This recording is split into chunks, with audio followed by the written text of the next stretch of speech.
Hello, welcome to Đồng Nai Radio and Television Station. Here comes the news today. On November 18, there was a 5-year preliminary meeting on implementing Political Bureau December 30th, 2014 Resolution and Decree 118 December 17, 2014 on reorganizing, innovating and improving the results of agroforestry companies. Prime Minister Nguyễn Xuân Phúc chaired the conference. After 5 years of implementation in most localities, the state management agencies and enterprises have completely handled the demarcation of boundaries, determined the boundaries and land areas managed by agroforestry companies. Thanks to the public and transparent implementation, the situation of land dispute among agroforestry companies and people has basically decreased. By the end of June 2019, a total of 256 agricultural and forestry companies had 160 completed companies, accounting for 60%. However, in the implementation process, some localities and units have been slow in arranging agroforestry companies, especially for the arrangement of 2 or more members, reaching 37.5%, and 27 companies have not yet arranged. Along with that, the management of land in some companies is still complicated. There is a phenomenon of disputes of land encroachment in the rearrangement companies. The effective use of land and forest resources is limited.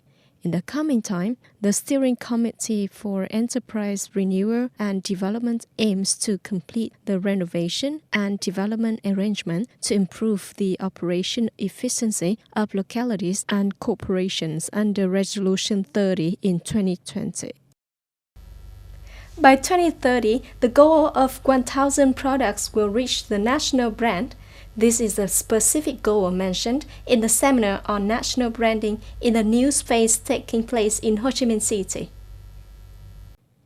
The Prime Minister has issued 2 new decisions on the implementation of the National Branding Program, in which specifies the support mechanism for businesses. This is important when 97% of Vietnamese businesses are small and medium-sized, and the pursuit of values to achieve a national brand is not simple. According to the representative Vietnam Trade Promotion Agency, Ministry of Industry and Trade, in a new phase of the National Branding Program, the nursery activity will be promoted. Not only businesses that have had the product voted, even businesses in the potential form are also supported to develop the brand.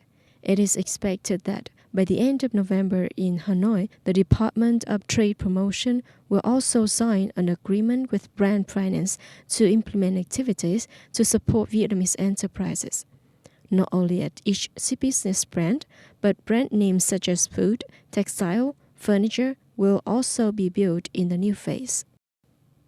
To replenish blood reserves at hospitals, especially at the end of the year, yesterday at Xuân Lộc Cultural Information and Sports Center, Xuân Lộc Red Cross Association coordinated with Chợ Rẫy Blood Transfusion Center in Ho Chi Minh City to organize the first round of voluntary blood donation in 2020.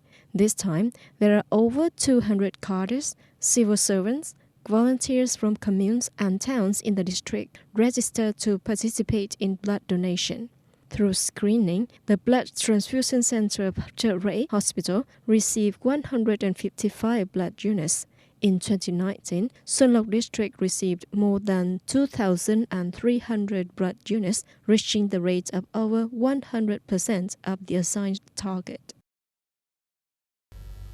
Israeli Prime Minister Benjamin Netanyahu announced on November 18 that a change in U.S. policy released a statement saying the policy shift rights a historical wrong concerning Jewish settlement. This policy reflects a historical truth that the Jewish people are not foreign colonialists in Judea and Samaria. Netanyahu said in a statement referring to the West Bank by its biblical name. Pompeo said the U.S. would not take a position on the legality of specific settlement, that the new policy would not extend beyond the West Bank, and that it would not create a precedent for other territorial disputes, he said. Meanwhile, Palestinian Authority President Mahmoud Abbas' spokesman, Nabil Abu Rende, condemned Pompeo's announcement and said settlements are illegal under international law. The international community overwhelmingly considers the settlements illegal. This is based in part of the Fourth Geneva Convention, which bars an occupying power from transferring parts of its own civilian population to occupied territory. Jewish settlements are considered one of the serious barriers to the Israeli-Palestinian peace agreement. The United States said on Monday it would no longer waive sanctions related to Iran Fordo's nuclear plants after Tehran resumed uranium enrichment at the underground sites. The right amount of uranium enrichment for the world's largest state sponsor of terror is zero. There is no legitimate reason for Iran to resume enrichment at this previously clandestine site, U.S. Secretary of State Mike Pompeo told reporters. Accordingly, the U.S. sanctions on Iran will be resumed from December 15th. He also accused Iran of making new efforts to extort nuclear money, which could lead to its continued political and economic isolation.